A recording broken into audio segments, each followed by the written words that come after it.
Tonight was the start of a huge weekend in the world of professional wrestling. Yes, even in a pandemic era, it's a good time to be a wrestling fan, especially this weekend.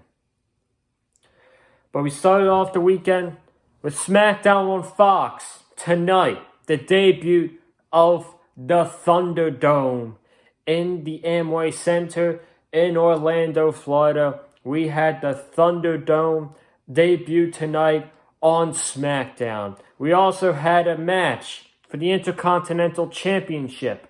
Jeff Hardy versus AJ Styles. Jeff Hardy was going into that match not 100%.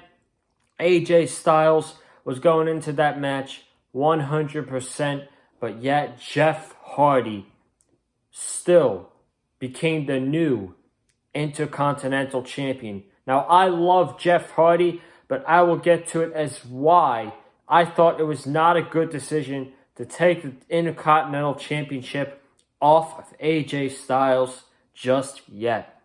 We had another championship match tonight with the Lucha House Party versus Cesaro and Shinsuke Nakamura. Then we also had a Beat the Clock challenge with Sasha Banks and Bayley going up against Naomi. Whoever defeated Naomi the quickest would get the second match against Asuka, and the loser would have to go first. All this and so much more right here tonight on the Big Fight Field channel. I want to thank every one of you guys who's watching this review tonight. I am Joseph Conlon, coming to you with your SmackDown review on Friday, August 21st.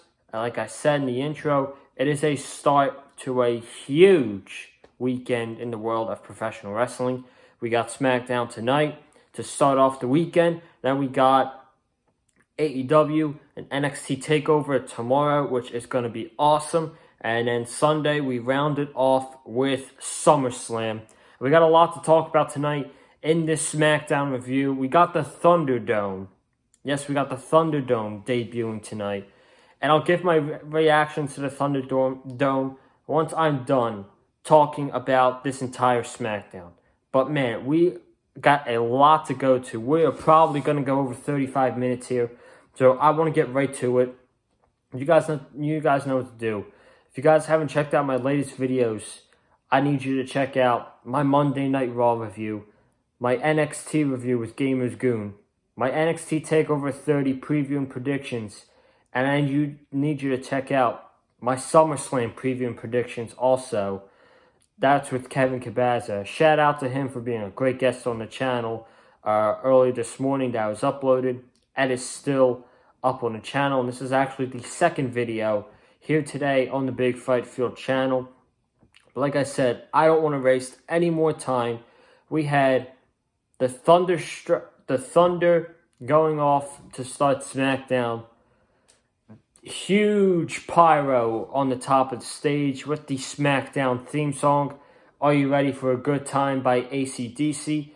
And we welcome the owner of the WWE, the chairman, Vince McMahon. He said, "Welcome everyone to the WWE ThunderDome." He said, "This is no experience like any other." He said, "Tonight, we're going to give you things that you will never see coming." What a good show. I'm just kidding, guys. I'm just kidding. I'm just messing around. He says, you're going to see things that we never see coming. And that goes for SummerSlam as well. And then the lights go off. And out comes the Fiend, Bray Wyatt, to confront the boss, Vince McMahon. Now, Bray Wyatt's entrance with the lasers and everything in the Performance Center, this was freaking incredible. I loved it. This entrance, the one positive. I'll get to the positives and the negatives about the ThunderDome.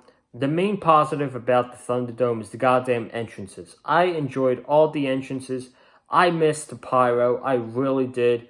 Some superstars got their pyro back, and it's just great to see, you know? This entrance was unbelievable. This was great. So we got Bray Wyatt confronting Vince McMahon. Vince McMahon is trying to back up. Bray Wyatt's moving closer. Vince McMahon would try to move left or right. I thought Vince McMahon was going to get put in the mandible claw by Bray Wyatt, and if he did, this would have been an A segment. But this segment was interrupted by Braun Strowman. Unfortunately, the Universal Champion came out. He was staring face to face with The Fiend. Then Retribution surrounded the ring. Bray Wyatt said goodbye to Braun Strowman, left the ring. Lights came on. It was Retribution surrounding Braun Strowman in the ring. Retribution attacked Braun Strowman. The SmackDown locker room, literally the entire locker room, comes out to attack Retribution. They retreat. Then Braun Strowman gets back up, and he attacks Drew Gulak. Why? I don't know. And that was the first segment of SmackDown. So they could have done something really good here with The Fiend giving Vince McMahon the mandible claw. I thought that would have been a fantastic start to SmackDown. But we went with this route. It was kind of lame. It wasn't bad, but I really didn't like it that much as well. I just cannot take Retribution seriously whatsoever. The only way I will take them seriously is when they reveal themselves and I know who is in the faction. But for now, I mean, I could care less about them. They're doing silly comedy shit, and I just can't take them serious right now. I just want them to reveal themselves, and let's see who's in the stable. But that's my thoughts on Retribution. I've been saying it every Raw and SmackDown review here on the channel. So that was the start of SmackDown tonight. We then got into a Big E versus Sheamus match when we got back from commercial. This match, it was okay. I was distracted by the fake noises in the ThunderDome. Yes, there were fake noises in the ThunderDome that was so distracting in this. And I will get to that at the end of the video. That's a negative. And I'll get to another big negative later on in the video. But I didn't like the overhearing of the fake crowd noises. That was terrible. I could not stand that whatsoever. NBA did it a little bit, and I didn't like it then, and I don't like it here either. But Sheamus and Big E, I mean, this really didn't do much for me. The match was okay. It wasn't anything special. This was more focused on Corbin and Riddle, who was taunting each other on the outside. Then they eventually got in a brawl, and the locker room had to break them up, and Sheamus got distracted. Big E rolled up Sheamus, and Big E won the match against Sheamus. And that was that. That was it for Big E and Sheamus. Big E wins by a roll-up, and we move on to the Lucha House Party, walking backstage, and they get attacked by Cesaro and Shinsuke Nakamura before their SmackDown Tag Team title match. Now, before I talk about the match, I don't understand why this match had to take place tonight and not at possibly on Sunday or at Payback, which is next weekend. You're going to need matches for Payback. You're going to need matches that have to fill up that show next Sunday. Outside of your women's tag team title match, what are you going to do for Payback next week? This is why Payback should not happen, because what the hell's going to happen at Payback next Sunday? This could have been a match you had on Payback, but you gave it away to us on free television because you thought it was going to elevate ratings. I can't get behind that. I just can't get behind that whatsoever. But Cesaro and Nakamura defended the titles against Lucha House Party, Grand Metalik, and Lince Dorado. This match was okay. It wasn't anything special. It didn't do much for me. It was only given 7 minutes. They could have gotten 15 on a pay-per-view, and they only got 7 minutes here on SmackDown, which I thought was a disappointment in its own right. So, the one thing that I really remember in this match was Grand Metalik was on the outside, was jumping on the outside. Cesaro was on the outside. Metalik jumped over the top rope. He tried to do a jumping over the top rope Hurricane Rana, and I guess he slipped off of Cesaro, and he just landed back first onto the ring mat, and that was scary. I actually thought Grand Metalik was hurt a little bit, but thank goodness he's okay, because that was kind of a scary botch right there, and not a good one. But then in the ring, we got Cesaro and Nakamura in the ring. Cesaro and Jesus Christ. Nakamura and Lince Dorado in the ring. Cesaro tags in. He rolls up Lince Dorado, and Cesaro and Nakamura retain the SmackDown Tag Team titles here in this match. And then we go back in the ring, and we see tension between Lucha House Party, more importantly, Kalisto and Lince Dorado, with Grand Metalik trying to break things up and stop the fight. And we go to commercial. So, are we splitting up the Lucha House Party here? Are we seriously going to split up the Lucha House Party? Now, don't get me wrong. I could care less about the Lucha House Party. They have been booked like jobbers ever since they've been on the main roster and they moved on from 205 Live. They've been booked like absolute jobbers. The only reason why they even got a shot at the SmackDown Tag Team titles here tonight against Cesaro and Nakamura, which I think shouldn't even happen tonight. The only reason they got a shot was because of process of elimination. They had no other tag teams. Kofi's hurt. Big E's on his own. You're not going to do a heel versus a heel team with Miz and Morrison versus Cesaro and Nakamura. Heavy Machinery, I don't know what's going on with them. Otis has the Money in the Bank. And now this is the only team you got. And with a tag team division that is so dead, it's not even funny. And you have literally 4 tag teams in the division with, or maybe 3 if you want to count. If you don't want to count Heavy Machinery, you got Cesaro, Nakamura, Miz and Morrison, and the Lucha House Party. So why would you break up the Lucha House Party when you need tag teams in your tag team division? I don't get that whatsoever. They're just doing themselves a not so good favor for themselves. They're doing them more harm than it is good. And in breaking up the Lucha House Party, why are you going to make me care about a feud between 3 guys that you booked for being jobbers for 2 years?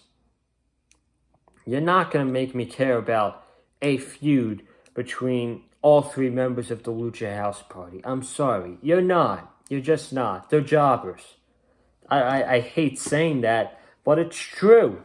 They're booked to be jobbers, and it sucks. That's just the way WWE treats them. But I mean, if they break up the Lucha House Party, I think it's stupid.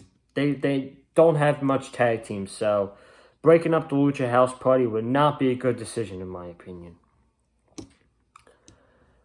So we get Sasha Banks and Bayley out to the ring with Bayley's theme music. Sasha and Bayley walking out, holding up their gold with pyro. That looked sick in the ThunderDome. Corey Graves is in the ring interviewing Sasha and Bayley. He says, "Are you guys good?" They said, "Yeah." He said, "This is not about Asuka or anything. This is about us and our friendship and our success because we have all the gold." And then out came Naomi. I'm not sure what the other things they said, Sasha and Bayley, but then out came Naomi. And Naomi comes out and she's like, "All right, how about you two face me in the same night? Can you both beat me in the same night?" And then Corey Graves says, "Sounds good to me. How about a beat the clock challenge?" Just a suggestion. So we get Naomi versus Sasha and Bayley in a beat the clock challenge. So I guess Corey Graves is booking the matches now on SmackDown. It's nice to know. Nice to know that Corey Graves, of all people, is booking the matches on SmackDown. Pretty ironic to me. So we get Sasha and Naomi. Okay, solid interaction. It was a little slow for my taste. And Sasha taps out Naomi in 3 minutes and 38 seconds. Then we get Naomi and Bayley. Bayley doesn't even celebrate that Sasha tapped out. Naomi goes right after, Bayley goes right after Naomi by giving her a knee to the head. And then the match starts. Sasha's just watching. And in a minute, with a minute and 48 to go, Naomi defeated Bayley clean. And on the outside, when Naomi wins, Sasha Banks, she's laughing her ass off. She's laughing her ass off that Naomi just defeated Bayley in a minute and 50 seconds. And she's happy that Bayley has to wrestle Asuka first at SummerSlam. So she's laughing and she's smiling on the outside. Then she goes in the ring and she looks all concerned for Bayley, making sure she's okay. Bayley's pissed. She's pushing Sasha. Sasha's smiling. Out comes Asuka. Asuka's yelling some shit in Japanese. I didn't understand a word she said. But then Sasha runs to her, and Sasha takes a round kick to the face. Bayley takes a knee strike to the face as well. And Asuka's just standing in the ring his own.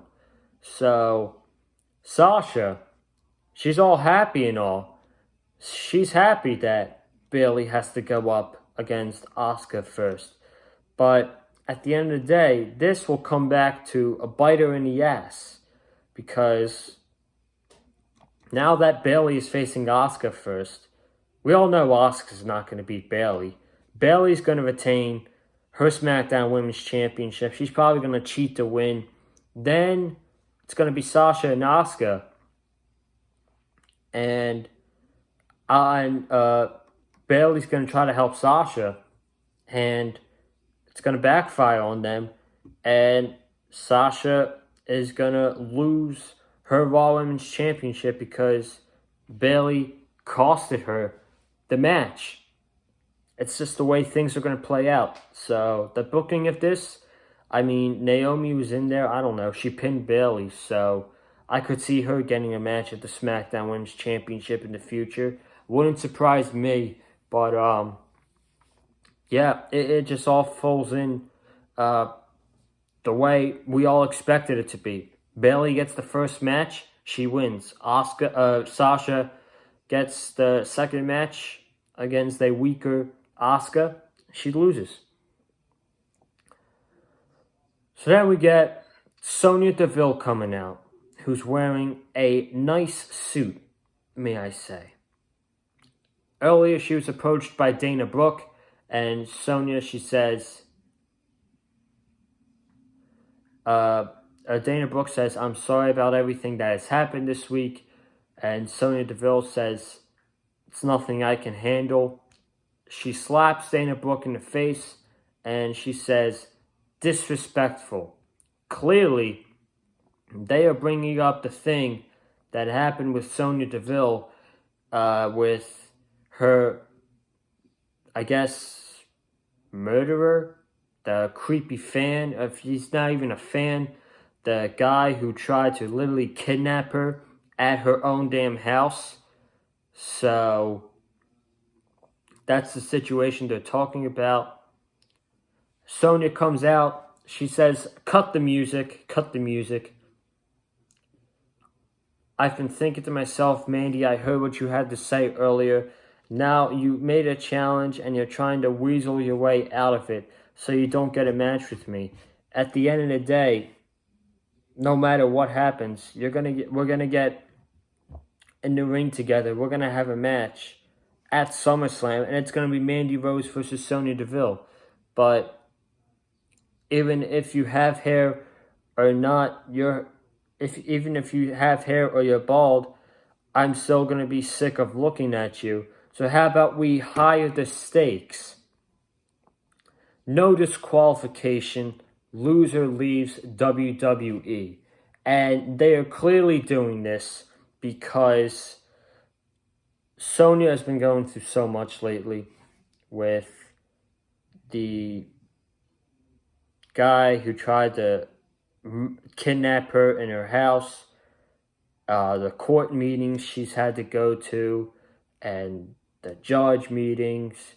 She's been through a stressed week, and I can just imagine they are doing this match to write Sonya Deville off of television for, I'm guessing, at least 2 to 3 months, for her just to relax, clear her mind, and then when she's mentally okay, she will be back and she will be better than ever. I guarantee you that. The only reason, like I said, they're doing this is to write Sonya Deville off of television, and she can clear her mind with this whole situation that's going on with her kidnapper this past week. But I'm glad that she's okay, and she is going to come back better than ever. I hope when she comes back, she is an absolute beast. She is unstoppable, and she wins the SmackDown Women's Championship, whether that's at the end of this year or early next year. She will be SmackDown Women's Champion, no doubt, in my opinion. We then got Jeff Hardy versus AJ Styles for the Intercontinental Championship. And earlier during the Retribution, during the Retribution attack, Jeff Hardy was on the outside. AJ Styles came from behind, and he super kicked Jeff Hardy in the knee and took out Jeff Hardy's knee.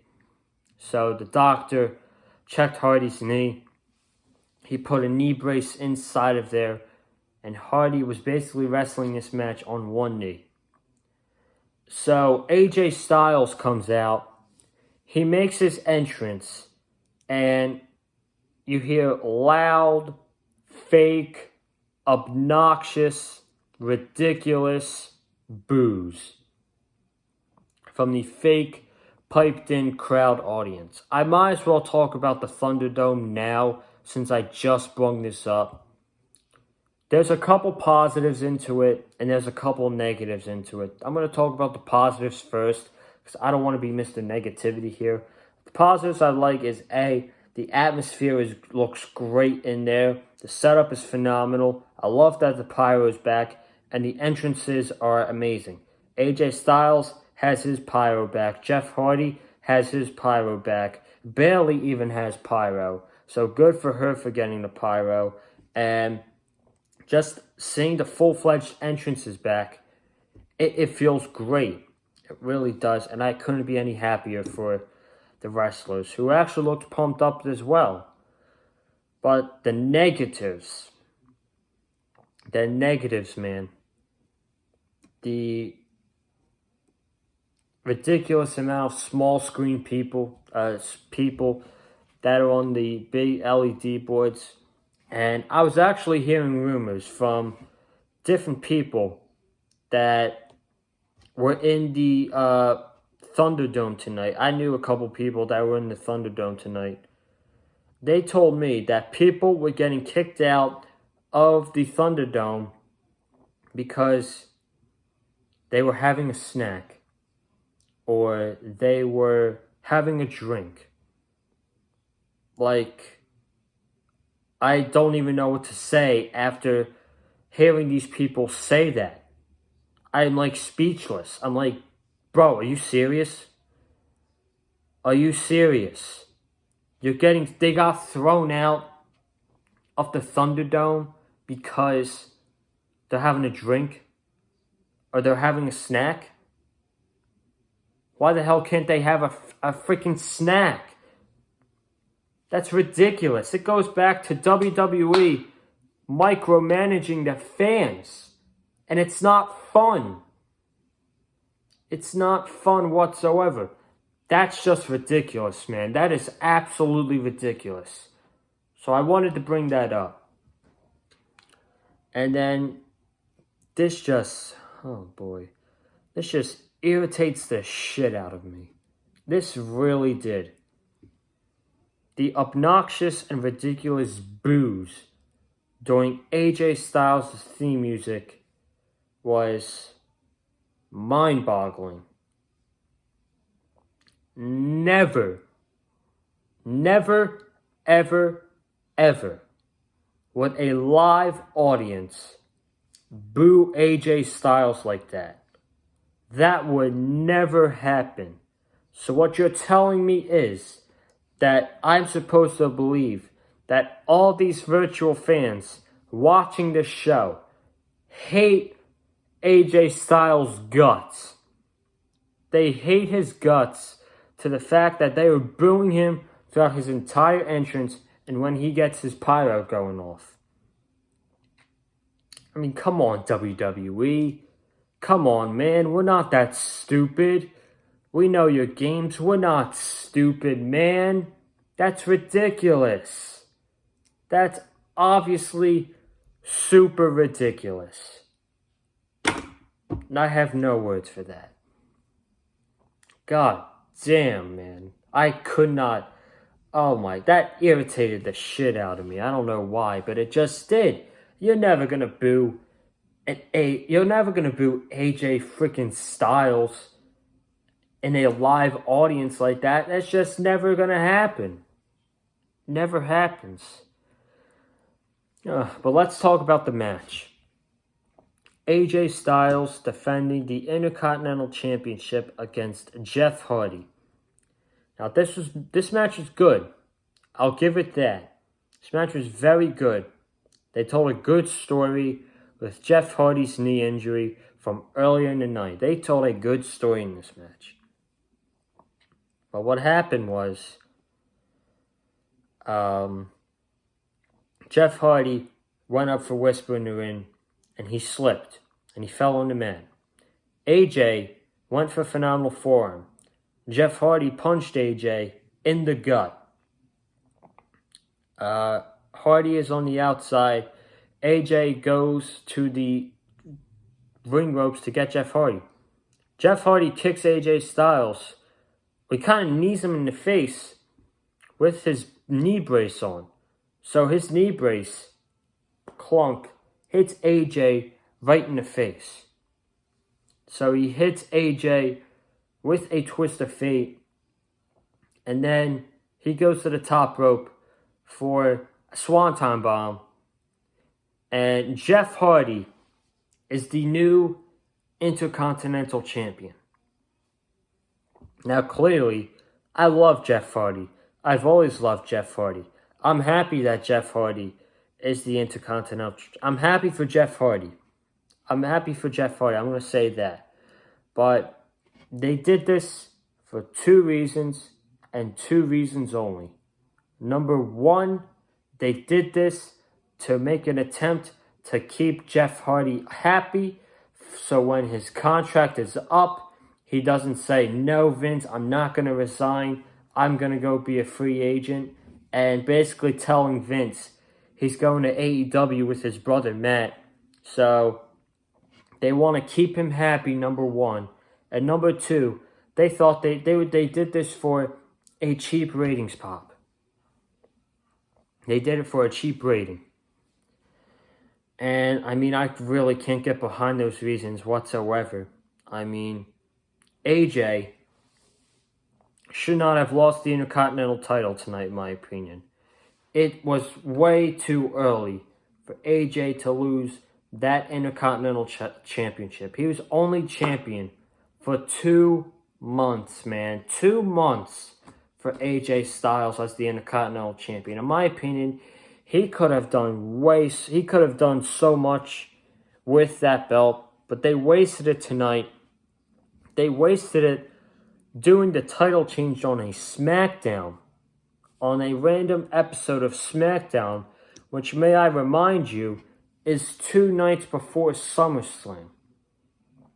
2 nights. And they decided to do the title change tonight for a cheap pop, a cheap ratings pop. And then another thing that I wanted to bring up here when I talked about this was AJ. Okay, AJ going into this match against Jeff Hardy. He was 100%. Nothing was wrong with AJ. He had no bad bones or anything. He was not attacked from behind. AJ was going into this match 100%. Jeff Hardy, however, had a bad right knee. Jeff Hardy's knee was hurting him the entire match. Jeff Hardy was grabbing his knee the entire match. And yet Jeff Hardy still won the Intercontinental Championship tonight. And, you know, people will probably be fighting me with this one. Oh, man, but it's AJ Styles. How can AJ Styles look weak? AJ Styles looked a little bit weak tonight. That's just my opinion. In a realistic match, in a realistic fight, the guy who's 100% would kick the shit out the dude who is not 100%, and that dude is trying to destroy that guy's knee. But I just had to get that out there. Jeff Hardy is the new Intercontinental Champion. The match is good. I don't think AJ should have even lost the title yet, but they're doing it to keep Jeff Hardy happy, man. They don't want him going to AEW, but this is not going to stop Jeff Hardy from going to AEW when his contract is up with Vince McMahon and the WWE. And then we got the Firefly Funhouse to close out SmackDown. So we do a Firefly presentation of Braun Strowman and Alexa Bliss. And we got Braun, Hellskis the Pig playing Braun Strowman. And we got Abby the Witch playing Alexa Bliss. And they're being romantic, the two dolls. They're hugging each other. Then Bray stops it. And then a couple minutes later, Braun gets in the funhouse. So he magically finds the Firefly Funhouse and attacks Bray. Then they get back from commercial, and Michael Cole's like, we understand now that we have a big brawl backstage going on with Bray Wyatt and Braun Strowman. So we see a brawl between Bray Wyatt and Braun Strowman in the back. Braun Strowman is kicking the crap out of this guy. We see an open door. There are officials there. Braun, don't do it. Braun, don't do this, man. Braun has a sick smile at the refs, and he chokeslams Bray to the concrete floor on some bottom floor or something like that. I'm not so sure. So the refs get down there immediately. Adam Pearce is trying to help. Jamie Noble's trying to help. We get a stretcher. They get Bray Wyatt on the stretcher. The ambulance goes. The ambulance stops. Adam Pearce is livid. The ambulance comes back. We see red smoke in the ambulance. And I'm like, I saw this coming from a mile away, by the way. Once they even put Bray Wyatt in the goddamn ambulance, I saw this coming from a mile away. Adam Pearce has a shocked look on his face. And Bray Wyatt pops out the ambulance as The Fiend. And that's the way SmackDown goes off the air, with The Fiend laughing. We got Bray Wyatt and Braun Strowman Sunday at SummerSlam. You have one way in and one way out. Bray Wyatt becomes the Universal Champion. Nothing else. Nothing else. I am getting out of here, man. Wow. 36-minute video, a 36-minute review here on SmackDown tonight to start your SummerSlam weekend, starting things hot here on the channel. I want to thank you guys for watching this review. If you have not already, subscribe to the Big Fight Field channel. We got some new subscribers today. We're at 181 subscribers, 19 subscribers away from 200. I want to thank the new subscribers who joined the channel, and I hope you guys like it. Comment down below what you thought of tonight's SmackDown episode. Like this video if you enjoyed my review. Follow me on Twitter at Colin_Joseph. This is a very important weekend to be following me. I'm going to be very active on Twitter tomorrow and on Sunday. So follow me over there. And check out my other videos as well. Raw, NXT review with Gamers Goon, TakeOver 30 predictions, and SummerSlam predictions with Kevin Cabaza. I will see you guys tomorrow night for your NXT TakeOver 30 review right here on the Big Fight Field channel. Have a good night. Stay safe.